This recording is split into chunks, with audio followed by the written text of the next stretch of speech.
Assalamualaikum warahmatullahi wabarakatuh. Perkenalkan, nama saya Radian Pratama.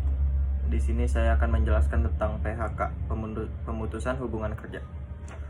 Apa itu pemutusan hubungan kerja atau disingkat dengan PHK?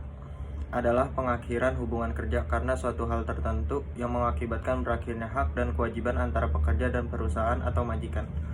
Artinya harus ada hal atau alasan tertentu yang mendasari pengakhiran hubungan kerja ini. Di sini juga ada fungsi dan tujuan pemutusan hubungan kerja. Fungsi pemutusan hubungan kerja dilakukan adalah sebagai berikut: mengurangi biaya tenaga kerja. Kedua, menggantikan kinerja yang buruk. Bagian integral dari manajemen adalah mengidentifikasi kinerja yang buruk dan membantu meningkatkan kinerjanya. Yang ketiga, meningkatkan inovasi. PHK meningkatkan kesempatan untuk memperoleh keuntungan, yaitu A. Pemberian penghargaan melalui promosi atau kinerja individual yang tinggi. B. Menciptakan kesempatan untuk level posisi yang baru masuk. C. Tenaga kerja dipromosikan untuk mengisi lowongan kerja sebagai sumber daya yang dapat memberikan inovasi atau menawarkan pandangan baru. D. Kesempatan untuk perbedaan yang lebih besar. Meningkatkan kesempatan untuk mempekerjakan karyawan dari latar belakang yang berbeda-beda dan mendistribusikan ulang komposisi budaya dan jenis kelamin tenaga kerja. Tujuan pemutusan hubungan kerja memiliki kaitan yang erat dengan alasan pemutusan hubungan kerja atau yang bisa disingkat dengan PHK. Namun tujuan lebih menitikberatkan pada jalannya perusahaan. Maka tujuan PHK diantaranya: 1. Perusahaan atau pengusaha bertanggung jawab terhadap jalannya perusahaan dengan baik dan efektif.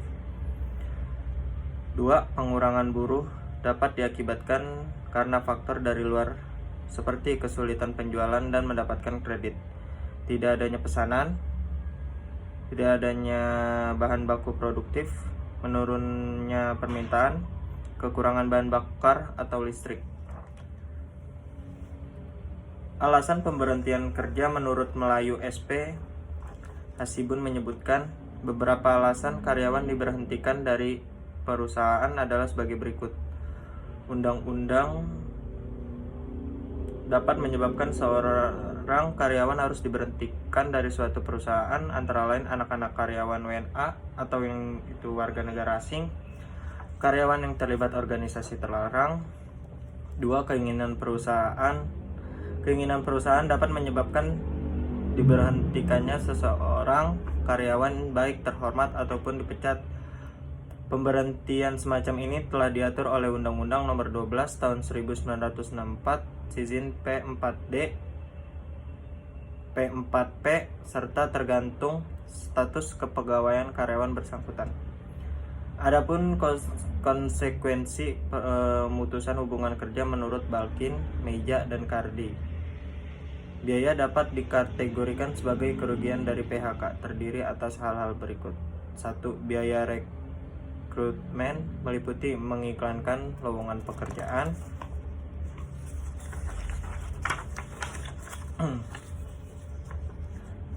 B. Menggunakan karyawan rekrutmen yang profesional untuk mencari di berbagai lokasi, termasuk di kampus-kampus, sehingga banyak yang melamar untuk bekerja untuk mengisi jabatan yang eksekutif yang tinggi secara teknologi. Diperlukan perusahaan pencari yang umumnya mengenakan biaya jasa yang cukup tinggi, yaitu sekitar 30% dari gaji tahunan karyawan. 2. Biaya seleksi meliputi A. Biaya interview dengan pelamar pekerjaan. B. Biaya testing atau psikotes. C. Biaya untuk memeriksa ulang referensi. D. Biaya penempatan. 3. Biaya pelatihan meliputi orientasi terhadap nilai dan budaya perusahaan. B. Biaya training secara langsung seperti instruksi, diktat, material untuk kursus training, waktu untuk memberikan training. D. Kehilangan produktivitas pada saat training.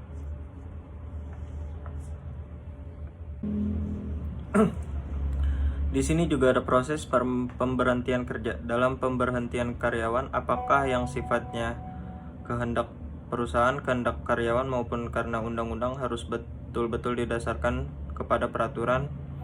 Jangan sampai pemberhentian karyawan tersebut menimbulkan suatu konflik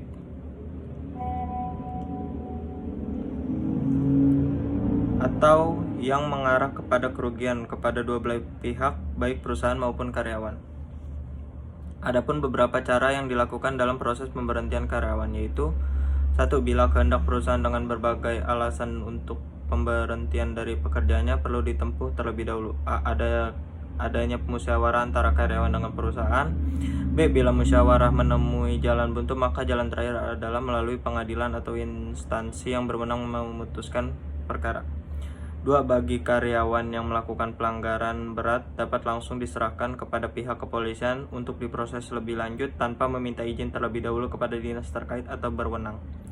3. Bagi karyawan yang akan pensiun, dapat diajukan sesuai dengan peraturan. Demikian pula terhadap karyawan yang akan mengundurkan diri atau atas kehendak karyawan diatur atas sesuai dengan peraturan perusahaan dan peraturan perundang-undangan.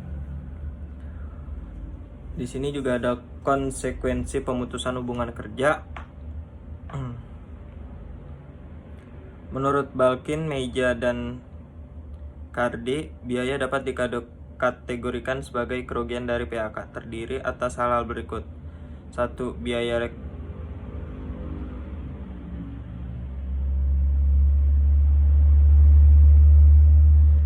rekrumen meliputi melingkarkan lowongan pekerjaan. B. Menggunakan karyawan rekrumen yang profesional untuk mencari berbagai di lokasi. 3. Biaya pelatihan meliputi orientasi terhadap nilai dan budaya perusahaan. B. Biaya training secara langsung seperti instruksi, diktat, material untuk kursus training. D. Kehilangan produktivitas. 4. Biaya pemutusan hubungan kerja meliputi pembayaran untuk PHK, pesangon untuk karyawan yang diberhentikan tanpa kesalahan dari pihak karyawan itu sendiri, sementara karyawan tetap menerima tunjangan kesehatan sampai mendapatkan pekerjaan baru. C. Biaya asuransi bagi karyawan yang di PHK namun belum bekerja lagi, tergantung dari kebijakan perusahaan.